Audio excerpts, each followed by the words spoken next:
hayatının çeşitli dönemlerinde sana hayat yolculuğunda eşlik etmiş 5 tane insanı oturtsak buraya, hepsi senin için başka şeyler söyler. Şimdi kendi kendime bunu söylerken buldum yani. Bir sınıf arkadaşın diye çok iyi koşucu olacak o. Bir tane yani her dönem yo çok iyi gülle atıyor, öyle koşucu olmaz o. Yok canım, ne alakası var, şahane flüt, onun kulağı çok iyiydi, yan flüt de çok hani hepsi başka bir şey konuşabilir. Daha hala bak oyunculuğa gelemedik. Evet. Girdi dershaneden kaçtın, bu belli oldu, sen savcı olmayacağın o anlaşıldı. Sınava kazandın, Kazandım, girdim. Batı müziği istedin. Evet, opera şan ana sanat dalına başvurdum, kazandım. Ama bu süreçte de ne oldu? Bir yanım da hala böyle şeyde, yani Türkiye'nin Artistleri diye bir yarışma programı vardı. Tamam. Türkiye'nin Yıldızları. Türkiye'nin Yıldızları. Evet. İzmir'e geldiler, ona da katıldım ben. Bu arada üniversite ikinci sınıfta falanım. Tamam. Aynen. O sıraya girdin, o kuyruğa hepimizin Tabii, izlediği. tabii. Tamam. Girdim. İlk ona kaldım. Hamdi Alkan jürideydi. Tamam. Hamdi abi. Sonra çalışma fırsatım oldu Hamdi abiyle Kızılcık Şerbeti'nde. O Hayat benim de yönetmenimizdi. Aa, Hayat çok enteresan. ne güzel. Beni çok sevmişti. İlk ondaydım. Yayınlanmadı. Artist Nasıl? Mektebi diye bir yarışma vardı karşısında. Evet. Reyting kaygısına bir şeyler oldu. Yayınlamaktan vazgeçtiler. Aa, Tabii benim oyunculuk da öyle kolay olmadı. Sonra üniversite 3'e geldim. Hocamın yönlendirmesiyle sinema televizyon bölümünden öğrencilerle ortak derslerimiz vardı. Onların kısa filmlerinde oynadım vesaire. Hocamız beni İstanbul'da bak arkadaşım var, menajerlik şirketi var. Seni yönlendireyim, sen kamera önüne çok yakışıyorsun, yeteneklisin de dedi. En başlarda önemsemedim, dedim yok ya olmaz herhalde vesaire. İstanbul'a geldim, aklıma geldi, menajerlik şirketine başvurdum. Sonra İstanbul'a niye geldin o sırada? tatile. Ha öyle gezmeye. Evet teyzem de burada, bir büyük teyzem burada Tamam. yaşıyor. Gelmişken bir menajerlik şirketi vardı, ona gideyim Evet dedim. öyle oldu gerçekten. Taksim'de yürürken aklıma geldi bir anda ve menajerlik şirketi de Taksim'deydi. İstiklal Caddesi'nin hemen arka sokağında. Ondan sonra kaydoldum. Hatta ilk menajer asistanım da benim Onur Büyüktopçu. Ay Onur'a buradan sevgiler. Onunla auditionlar çektik vesaire. Sonra bir şey başladı böyle audition furyası. Geliyorum, gidiyorum, olmuyor. En son o kadar uğraştım, o kadar da maddi olarak zorlandım ki. Ama bir yandan da baş koydun meseleye yani. Tabii, Hani öylesine bir eylem değil bu. Tabii. Bayağı oldurmak istiyorsun ve konservatuvar okuyorsun. Opera şandayken operanın ülkemizdeki yeri, o mezun olduktan sonra ne yapabileceğim, kadrolu durumlar. İş imkansızlığı evet, ya da bunlar kısıtlılığı. gözümü çok korkuttu açıkçası.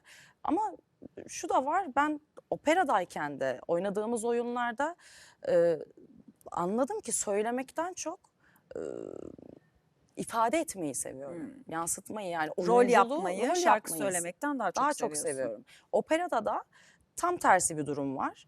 Ses daha ön planda, oyunculuk geçirebildiğin kadar. Tabii. Yani önemli olan ilk etapta Sesle ses. oyunculuk yapıyorsun Aynen. operada aslında. Ben oyunculuğun daha ön planda olmasını sevdim. Orada kendimi daha özgür hissettim. Mesela şans sınavlarında benim bacağıma bir hafta kilitlenmişliği var böyle kendimi kasmaktan. Ama oynarken baktım ki Rahatsın. elim kolum rahat, akıyor bir şeyler gidiyor. O zaman işte deneme yanılmanın son noktası, dedim oyunculuk, ben oyuncu olacağım. Orada zaten bu evreler başladı, devam etti. Peki sonra Şeytanın Bacağı nerede kırıldı? 2012 mi? İlki aslında bağlı olduğum menajerlik şirketinin yaptığı bir proje vardı. Aynı zamanda da yapım şirketiydi orası. Tamam. Bir zamanlar Osmanlı Kıyam 2012, 2013. İşte bu gelgitler olmuyor vesaireler. Bir telefon geldi bana. Daha yeni dönmüştüm. Audition verdim, eve geldim. Menajerim yine aradı. Ece böyle dedim, gelemiyorum. Benim dedim hem gücüm bitti, hem param bitti, her şey bitti. Umutlarım da biraz. Dedim en iyisi ben mezun olayım ondan sonra. Telefon kapandı, 5 dakika sonra bir daha aradılar. Tamam, her şeyi onlar karşılıyor, sadece seni görmek istiyorlar. Gittim. Ben yine audition vereceğim falan zannederken tamam dedi, bizim aradığımız sensin. Orada bir de ciddi bir karakterle başladım bayağı. Evet, Fırat Danış'ın partneri olarak. Hatta başrol denilebilecek bir karakterle girdim. Ama maalesef yani daha bir repliğim olmadan Kıyamam. bayılıyorum, baygınım. Ben daha iyileşemeden, gözümü açamadan dizi bitti. Ne sınanmalar be kardeşim gerçekten yani dinlerken üzülmekten içim dağlandı.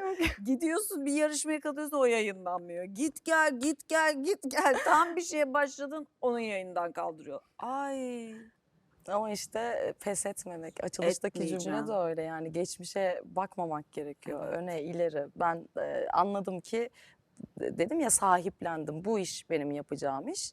Ne Bitti oldu peki kafamda. sonra? Sonra mezun oldum. Hemen sonra İstanbul'a geldim. Ha sen sonra döndün ve gene bir süre bir şey olmadı. Evet. Mı?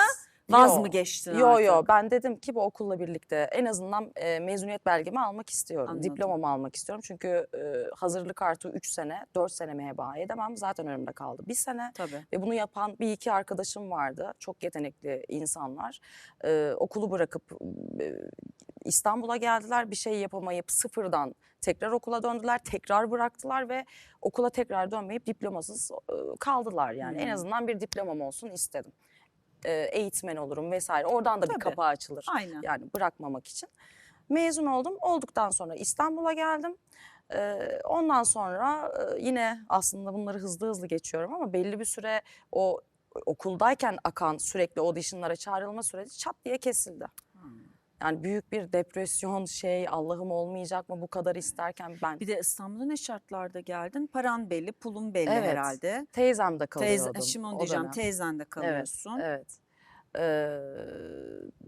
Yani zorluydu oralar ya. Teyzemler de öyle çok böyle varlık içinde yüzen insanlar değildi. Kendilerine yetebilen sadece insanlardı ama Allah razı olsun bin kere Evet bana canım. kapılarını açtılar. Anne yarısı derler teyzeye. Tabii tabii değil mi? ikisi de öyle. İki teyzem var ikisinden de Allah razı olsun çok severim, çok sayarım.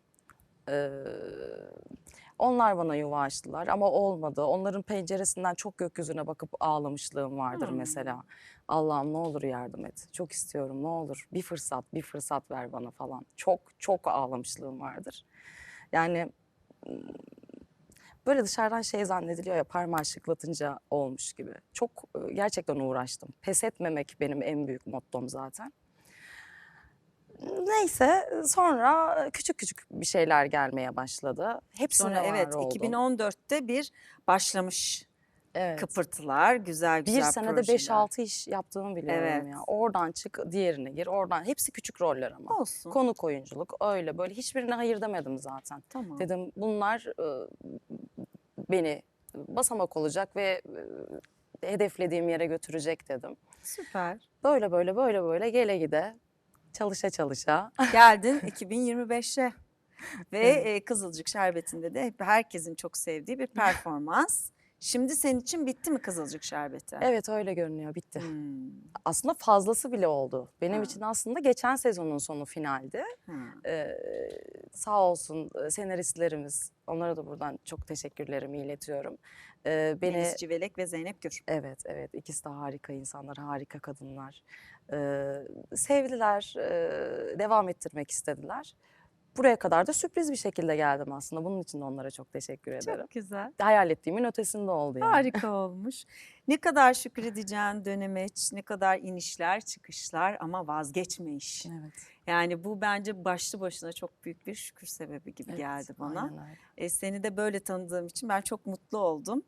Çünkü çok başka bir yerden anlattın şimdi bize her şeyi aslında. Eminim seni sevenler, takip edenler biliyordur hikayeni ama benim gibi bilmeyenler için çok güzel bir yolculuk anlattığın her şey. Peki şimdi nereye? Şimdi kısmet neyse oraya. Ben biraz çok güveniyorum. Her şeyi Allah'a emanet ediyorum yani. Yani bir kul olarak çok fazla şeyi kafaya takıyoruz. Çok kafaya taktığımız ve üzüldüğümüz her şey onu da incitiyor gibi geliyor bana. O bizi bir deneyime, şükretmeye ve sevgi için buraya gönderdi ya. Artık kendimi rahat bırakıyorum. İş mi geldi? Nasıl olsa bir şekilde kendini belli edecek hangisini seçmem gerektiği ya da iş mi gelmedi en güzeli gelecek. Yani bu süreç bana bunu öğretti. Ne güzel. Canımı sıkmaya değmedi çünkü iş geldi. Ben sadece üzüldüğümle kaldım. Canımı sıktığımla kaldım. Yani o süreci daha böyle çiçekleri koklayarak, teyzemi belki 2 defa fazla öperek geçirebilirdim. pencerede oturup ağlamak yerine. O da güzel değil mi öyle? Yani. O da Evet, keyifli. evet, o da insana büyütür. dair, evet. O da bir tatlı bir yaradır ileride baktığında. Şimdi performanslarında bir etkisi vardır. Evet, Onlar olmazsa biz büyüyemeyiz. doğru. Efendim, o güzel soruyu sana da sormak istiyorum. Kameralardan biri senin yakın kameran olacak. Hayatındaki bir kadını, var olmuş, olmamış olmasını dilediğin bir kadını, hayal ettiğin, hayran olduğun bir kadını o kameraya oturtmanı rica edeceğim. Ve ona şimdiye kadar söylemediğin bir şey söylemeni isteyeceğim. Söylemeyi zamanın olmadığı olabilir. Evet. Özür dileyebilirsin, kızabilirsin, neden yaptın diyebilirsin, iyi ki varsın diyebilirsin, ne istersen. Bütün kadınlara şifa olmasını dileyerek bunu isteyeceğim senden.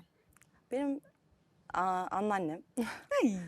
biraz zorluklarla, hayat mücadeleleriyle geçirdi nefesinin sonuna kadar hayatını. 13 yaşında evlendirildi. 6 çocuk, 7 çocuk doğurdu. Birini toprağa vermek zorunda kaldı. Kendisi de 2 sene önce aramızdan ayrıldı. Kalbim. Ona buradadır. buradan bütün kalbimle o kadar minnet ve teşekkürlerimi iletiyorum ki. Annem gibi bir evlat doğurduğu için. Şu an nefes almamın sebebinin bir vesilesi de o olduğu için. Ve o kadar zorluklara rağmen benim damarımdaki o vazgeçmeyen gücü de bana onun verdiğini düşünüyorum. Her şey için ona buradan çok teşekkürlerimi iletiyorum. Minnettarım. Anneanneler özel. Çok. Benim de öyle. Çok. Önemli. Bugüne dair birkaç cümle yazmanı rica edeceğim. Öyle güzel bir yerden bir teşekkür yolladın ki artık fazla söze gerek kalmadan bir fotoğrafımızı da çekip.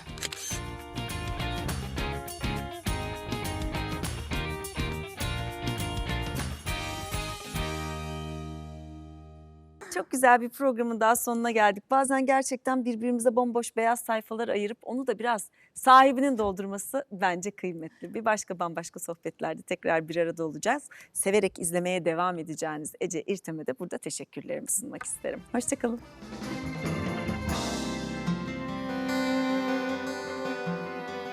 Sevgili Ece İrtem konuğumdu.